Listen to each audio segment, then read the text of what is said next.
NRO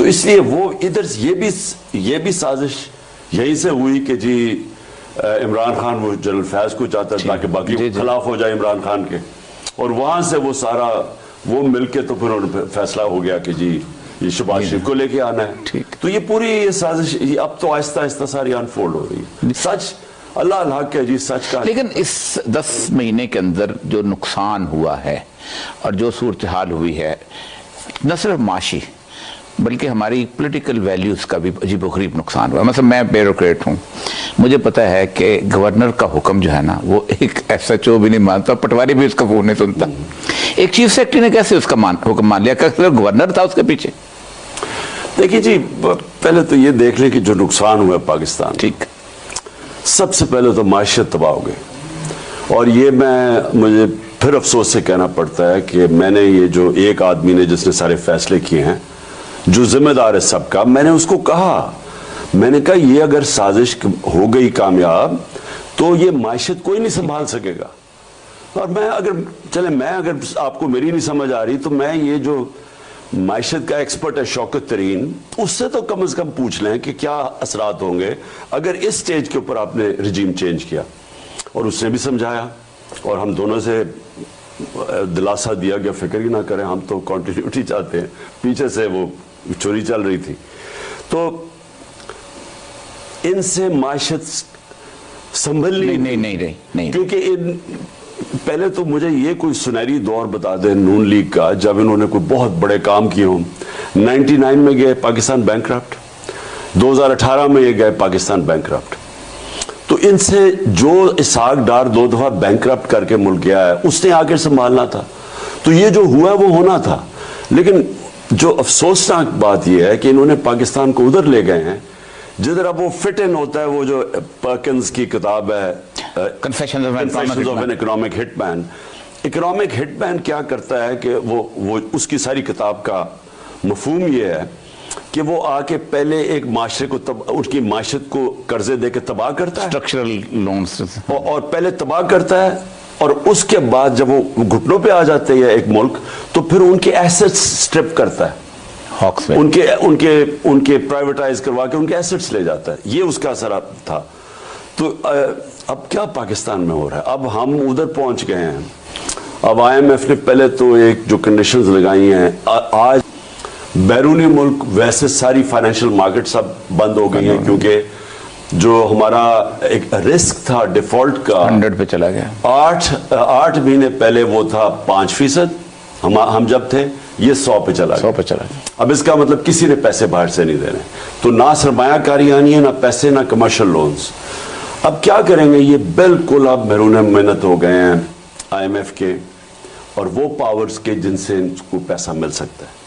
اب وہ کیا پاکستان سے مانگی؟ میں وہی آ گیا، اکنامک ہٹ مین ایک ہی چیز رہ گئی ہے پاکستان کے پاس. اور خدا نہ خواستہ اگر آپ اس کے اوپر ڈیل کر لیتے ہیں، اور یہ کر سکتے ہیں کیونکہ ان کا سٹیک ہی پاکستان میں نہیں ہے، یہ تو باہر رہتے ہیں پاکستان، پیسہ ان کے باہر پڑا ہے. ڈالر اگر مضبوط ہوتا ہے روپیہ گرتا ہے. اب روپیہ گرتا گیا جب سے، سوچ لیں کہ اوپن مارکیٹ میں 260 روپے کا ڈالر ہے. ہم جب انہوں نے نو کانفرنس کیا تو 178 روپے کا ڈالر تھا. ٹھیک. اب یہ جو ایک کتنا بڑا تیزی سے گرا ہے نیچے، کوئی اس کے ایکسپلین تو کریں کہ کیا ہوا ہے. پہلے تو میں یہ سمجھنا چاہتا ہوں وہ کون سی قیامت آ گئی تھی کہ ایک دم ملک ایسے گیا نیچے. تو میں اس لیے کہتا ہوں کہ یہ تو اکنامک ہٹ مین لگ رہا ہے. اصل وہی تھا نا، پولیٹیکل انسٹیبلٹی لے اور تباہ و برباد. اور پھر یہی جو لوگ اب ڈیمانڈ کریں گے پاکستان سے، تو میں کہہ رہا ہوں کہ ان کو تو فرق نہیں پڑتا کیونکہ ان کی تو دولت باہر پڑی ہے. فرق پڑتا ہے پاکستانیوں کو کہ اگر خدا نہ خواستہ اس کے اوپر ہم کمپرومائز کر گئے تو مجھے تو خوف ہے پھر پاکستان کے فیوچر کے اوپر. وہ سارا سسٹم کو جب سبارڈینیٹ کرتے ہیں تو لا ختم ہو جاتا ہے. اب ہمارا تو ٹریجڈی یہ ہے کہ یہ جو 2 چور آئے، چور خاندان، انہوں نے آتے ساتھ انہوں نے بھی وہ ختم کر دیا. انہوں نے اداروں کو ٹھیک نہیں ہونے دیا. کیونکہ اب سوچ لینا، شہباز شریف آیا، سب سے پہلے اس نے FIA کے اوپر حملہ کیا. FIA کے اندر اس کے کیس تھے 16 ارب روپے کا کیس، اور وہ اوپن اینڈ شٹ. رضوان ہمارا دوست، میرا دوست تھا، اس نے مجھے 2 دن پہلے کہا کہ مجھے کہا جا رہا ہے کہ مجھے پتا ہے کہ تمہارے بچے کن اسکولوں میں پڑھتے ہیں، اور اس کے بعد 2 دن میں اس کا ہارٹ اٹیک ہو گیا. اس کو وہ شدید پریشر میں لے آیا. آتے ساتھ ہی پہلے ادارہ انہوں نے جس نے زبردست کام کیا ان کی جو منی لانڈرنگ اور یہ جو ان کی چوری ان کو پکڑ کے, اس ادارے کو انہوں نے اٹیک کیا. رضوان آتے ساتھ ہی اس کا ہارٹ اٹیک ہوا. 2 مہینے کے اندر سب کچھ ہوا. 4 وہ گواہ جن کے اکاؤنٹس میں نوکروں کے نام پہ پیسے آ رہے تھے, چاروں ہارٹ اٹیک سے 2 مہینے میں مرے. سگنل گیا ایف آئی اے کو, انہوں نے اپنا آدمی بٹھایا, سارے کیسز ختم کیے. ایف آئی اے ختم. ایف آئی اے ختم کیسے کہ پبلک کی نظر میں اب ایف آئی اے کی کوئی حیثیت نہیں ہے, وہ صرف شریف خاندان کا ٹول ہے وکٹمائز کرنے کا کہ جناب کیسے پی ٹی آئی کو ختم کرو. اس نے جو ایس ایچ او کو اختیار دیا تھا نا, وہ تھا کہ اگر میں یہ پین ثابت نہیں کر سکتا ہوں کہ میں نے کہاں سے خریدا تو مجھے چوری میں پکڑ سکتا تھا, لیکن انہوں نے الٹ دیا. ایک بہت سینسٹیو سا ایشو جو پاکستان کی اخلاقیات کے ساتھ تعلق رکھتا ہے, میں خاص طور پہ جذباتی ہوں اس معاملے میں. رسول اکرم صلی اللہ علیہ وسلم کے بارے میں انس بن مالک نے کہا ہے کہ صرف ایک دفعہ آپ چھری لے کے ایک آدمی کے اوپر چڑھ دوڑے تھے جو آپ کے دروازے میں پیپ کر رہا تھا, اور ممکن تھا کہ آپ اس کی آنکھ نکال دیتے. انسانی زندگی کے اندر آپ نے فرمایا اس کعبے سے زیادہ ایک انسان کی ذاتی زندگی مقدس اور اہم ہے. یہ جو کلچر اس ملک کے اندر پیدا کیا جا رہا ہے, یعنی ایوین ایوارڈز پورنوگرافی کے ہوتے ہیں, اس میں بھی سپائی کیم اور ہڈن کیم موویز نہیں آتی, اور اس ملک کے اندر ہر اینکر پرسن اس کو ڈسکس کرتا ہے. ذاتی زندگی تو اللہ کہتا ہے کہ ہر بندے کی جس طرح کی بھی ہو, جیسی بھی ہو, اس کی اللہ کے ساتھ تعلق اس کو بھی چھوڑ دے. لیکن اس کمپنی کا مینیجر کون ہے جو لے کے آ رہا ہے؟ دیکھیے اور یہ جی, میں اس کے اوپر میں نے تو برطانیہ میں ایک آرٹیکل لکھا تھا.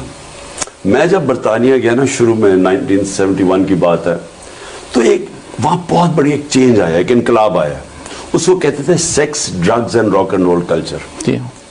وہ ہوا کیا کہ اس سے پہلے وہاں بھی بڑے نارمز تھے. آپ حیران ہوں گے جو چیزیں یہاں آج ٹی وی میں دکھائی جا رہی ہیں برطانیہ میں نہیں دکھا سکتے تھے.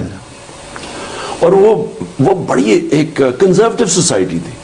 یہ کیا ہوا کہ ایک دم ایک ریبیلین ہوئی جس کو کہتے ہیں sex, drugs and rock and roll, اور انہوں نے اپنی جو گناہ ہیں نا وہ پبلک میں لانے شروع کر دیے کہ نہیں جی یہ منافقت ہے کہ ہم جو پرائیویٹ لائف میں کرتے ہیں وہ پبلک میں نہ بتایا جائے. اسی کے اوپر قرآن کی آیت ہے کہ اپنے اور دوسروں کے گناہوں پہ پردہ ڈالو, کیونکہ اب ایون سوسائٹی کو بچاتے ہیں. ولا تحسو ولا تجسو, ٹو میں مت لگا رہو, منع کیا اللہ نے. پردہ تو خیر بہت بڑی بات اللہ نے کہا. جی نہیں کامن سینس ہے جی, میں نے کیونکہ میں نے انگلینڈ میں مضبوط لکھا ہے اوپر کہ آپ جب اپنے گناہوں کو عام کرتے ہیں, تو میں نے اپنی آنکھوں سے برطانیہ کا معاشرہ تباہ ہوتے دیکھا ہے. بالکل ٹھیک. وہاں کی ڈیورس ریٹ تھی 14 کے اندر 1 ڈیورس ہوتی تھی برطانیہ میں جب میں گیا تھا وہاں. آج 70% ڈیورس ریٹ ہے, کیونکہ قرآن فیملی سسٹم کو پروٹیکٹ کرتا ہے. اسلام آپ کی خاندانی نظام کو پروٹیکٹ کرتا ہے. وہ اسلام اسیوم کرتا ہے کہ ہم سارے کوئی فرشتے نہیں ہیں, سب گناہ گار لوگ ہیں, لیکن وہ یہ کہتا ہے کہ اپنے اور دوسروں کے گناہوں پہ پردہ ڈالو, کیونکہ آپ پروٹیکٹ کرتے ہیں اپنے معاشرے میں, اپنے بچوں کو, اپنے معاشرے کو پروٹیکٹ کرتے ہیں. اب برطانیہ کے اندر جب انہوں نے یہ عام کر دیا اور کہانیاں آنی شروع ہو گئی کہ فلانے کی پرائیویٹ لائف ایسی ہے, فلانے کی یہ ساری اخبار ایسے آنے شروع ہو گئے, نیوز آف دا ورلڈ جو بند ہو گئے. ہوا کیا اس کا, جیسے جیسے فحاشی بڑھتی گئی ان کے معاشرے کے اندر خاندان ٹوٹتے گئے, خاندانی نظام ٹوٹتا گیا. اور آج آپ وہاں حالات دیکھیں, سارے ویسٹرن معاشرے میں دیکھیں کہ شادی چلتی نہیں ہے. اور ہالی ووڈ کے اندر شادی کا جو لائف سپین ہے وہ 2.5 سال ہے. ایوریج شادی 2.5 سال چلتی ہے, کیونکہ آپ اگر فحاشی بڑھاتے رہیں, آپ گند کو سامنے لاتے رہیں, آپ کے معاشرہ ٹوٹ جائے گا. لیکن ہمارے معاشرے کا اور بڑا گند ہے کہ ہم اس کو پولیٹیکل گینز کے لیے فحاشی کراتے. اس سے زیادہ بری کیا چیز ہو سکتی ہے؟ یہ تو جی اب بات کیا, پرانے زمانے میں تو چلے پھر بھی ٹیپس ٹھیک ہی ہوتی تھی کسی کی ایکچوئل ٹیپ. اب آپ آدھے گھنٹے بیٹھے, ایسا سافٹ ویئر ڈیولپ ہو گیا اور آرٹیفیشل انٹیلیجنس کے ذریعے آپ یقین کریں کہ فرینزک بھی نہیں بتا سکتا کہ آپ نے ریل کیا یا آپ نے بنایا. تو اب تو ایک انڈسٹری بن گئی ہے. اتنا سروں کو بلیک میل کرنے کے لیے یہ ٹیپس ہیں, یہ آڈیو ٹیپس ہیں. اس کا مقصد کیا ہے؟ اس کا مقصد یہ نہیں ہے کہ آپ کوئی معاشرے کے اندر کسی کی اصلیت سامنے لے کے آ رہے. اس کا مقصد یہ بلیک میل کرنا، گند اچھالنا، اور کوئی فکر نہ کرنا کہ اس کا اثر آج، اور یہ صاحب بچوں کے پاس موبائل فون ہے، 8 سال کے بچے موبائل فون لے کے پھرتے ہیں، اب ان کے موبائل فون کے اوپر آپ یہ گند لے کے آ رہے ہیں، آپ سوچیں اس کا معاشرے میں